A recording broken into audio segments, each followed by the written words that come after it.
He is miracle food. It's the best for detoxing, cleansing, healing, removing inflammation, and boosting your immune system. It's suitable for all ages, and it helped me out tremendously during pregnancy. Allergen-free, gluten-free, 100% organic, all-natural, and vegan. Talkfordoctor.org, 818-429-1675. Why haven't y'all tried miracle food yet? Like, for real, all jokes aside. That way. Now, 2007, the sexiest man alive. What publication named you that, and how did you feel once they put that stamp of approval on you?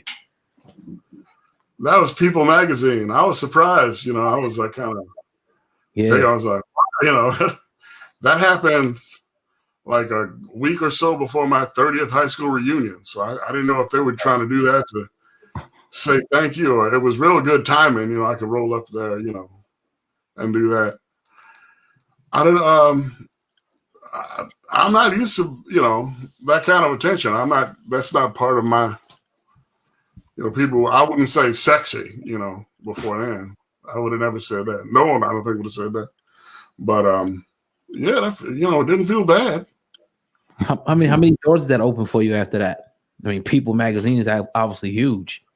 I hadn't opened no doors, man. It's just another, I got you. It was just another. Got you. Yeah. So 2007, Sexiest Man Alive. 2008, Girlfriend ends. What happened? What happened after that? I did little parts, little roles. I was on Heart of Dixie.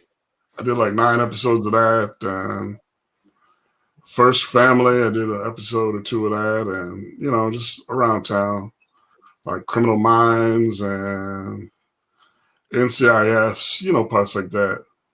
Just like a journeyman type actor around town. I got you. How did your success from Girlfriends and then not having that much success after that affect you? It was all right. I was sad for a while, a little sad. I was hoping that there'd be a little bit more. I was hoping that, I'd go on to other bigger things. But you got to be ready to have the hard times too. I was ready for it. I think, for it to be rougher than it was originally acting. And it was all right. It was not too rough in the beginning. But you turn 40 and things are going to slow down normally if you're not like a real big heavy. So, it's just a part of the business. So, it was a point, obviously, in your career where it got real bad for you. And I'm seeing a quote here that says, "I'm homeless, broken, I'm dying." Could you take us back through that?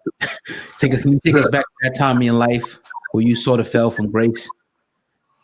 Homeless, broken, dying. I think that was the interviewer of the Tribune who said that. I've never been homeless, and I've never been broke. So that was never the deal, Okay.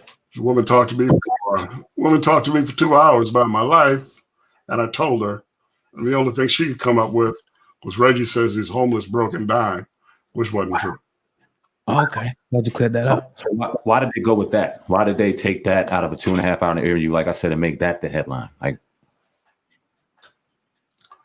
because I think she was just trying to sell newspapers, man. I don't think, a lot of people aren't going to pick it up and read if it's like, Reggie's just doing just fine, It's not really but as it turned out, her little thing went viral and everybody's all excited to hear about you not doing well.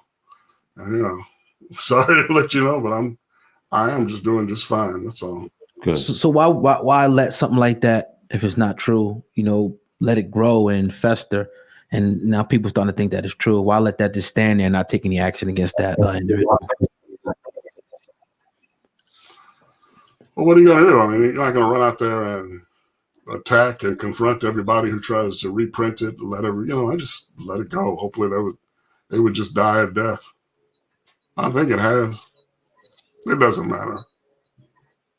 So if you don't mind, set the record straight for the people, because that was everywhere. And that was the conception. Like you said, it doesn't matter who cares. And that's a powerful statement, because at the end of the day, who does care? But if you don't mind sharing, set the record straight on how Reginald Hayes is doing now.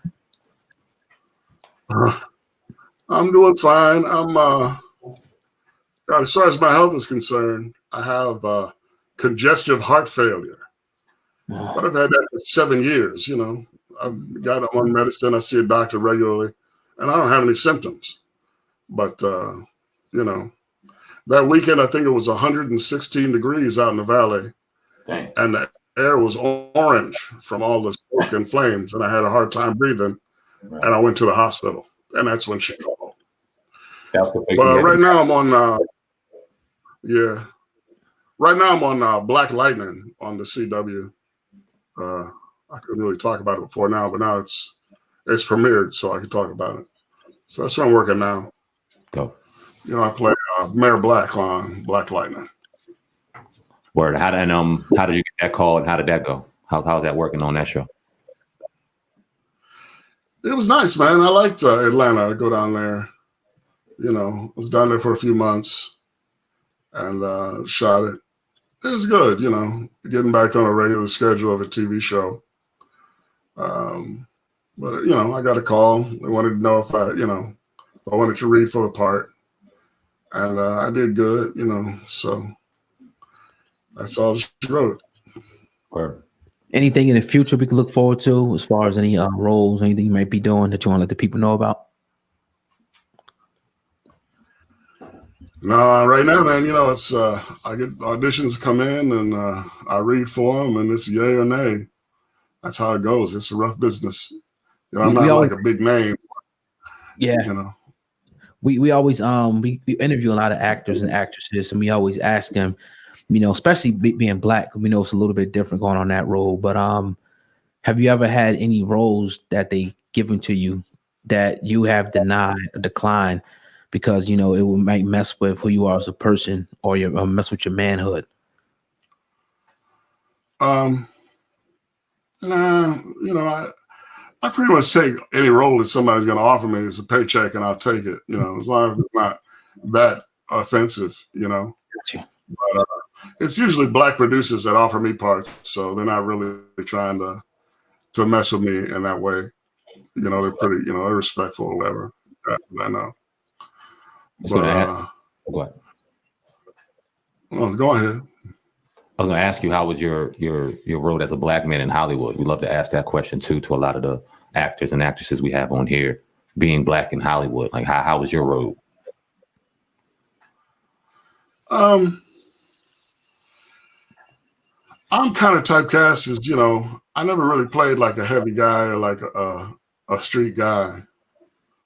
So no one was really, in the beginning when I was real young, like in my 20s and stuff, I got a few auditions for maybe like, you know, gang guys or like tough guys, but it was obvious I wasn't from there. And, you know, so I never really got those parts, you know, so I don't know, I never really hung out, you know. I just kind of wait around my space and wait for somebody with, you know, a doctor part or a lawyer part, you know, a judge part. I do parts like that. So no one really tries to pigeonhole me in kind of like a negative, stereotypical way. Is that by choice, or is that kind of just something that you've kind of been typecasted into, those type of roles? I like those roles. They're more like me. I've auditioned for a couple of things that I thought were kind of not that good, so I won't do a very good job at it on purpose. And then I won't get, you know, I'll throw the job, so you know. So I won't get those parts. I won't allow myself to get those parts. Gotcha.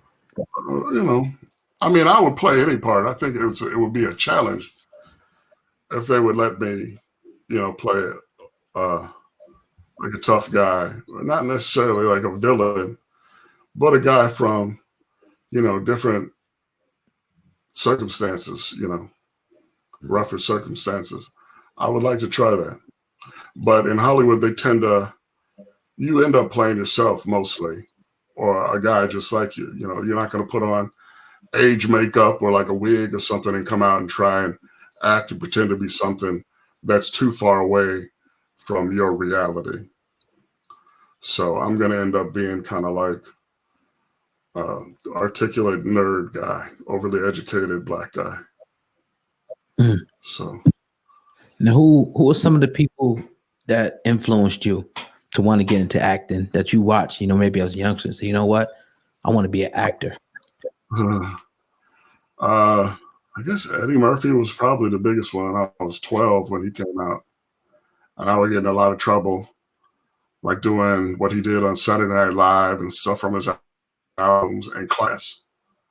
Because I went to like all white school for a while there, and everyone was mortified that I was saying that kind of stuff. Because people were mad at him when he first came out. They weren't all for him. Like, oh, Eddie's a genius and stuff.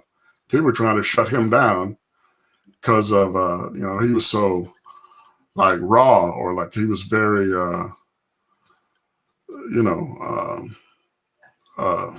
I'm trying to say the word I'm looking for. So anyway, I memorized all of his stuff and just mess around with the kids and my friends and stuff. But I really thought he was special. He was really special to me. But before that, I watched all the black sitcoms like everybody else, like Good Times and What's Happening and stuff. I don't know how old you guys are, but coming up, there's really only 5 TV stations. So most of America watched the same things, back in those days. I like Cosby a lot too. He was a big influence of mine.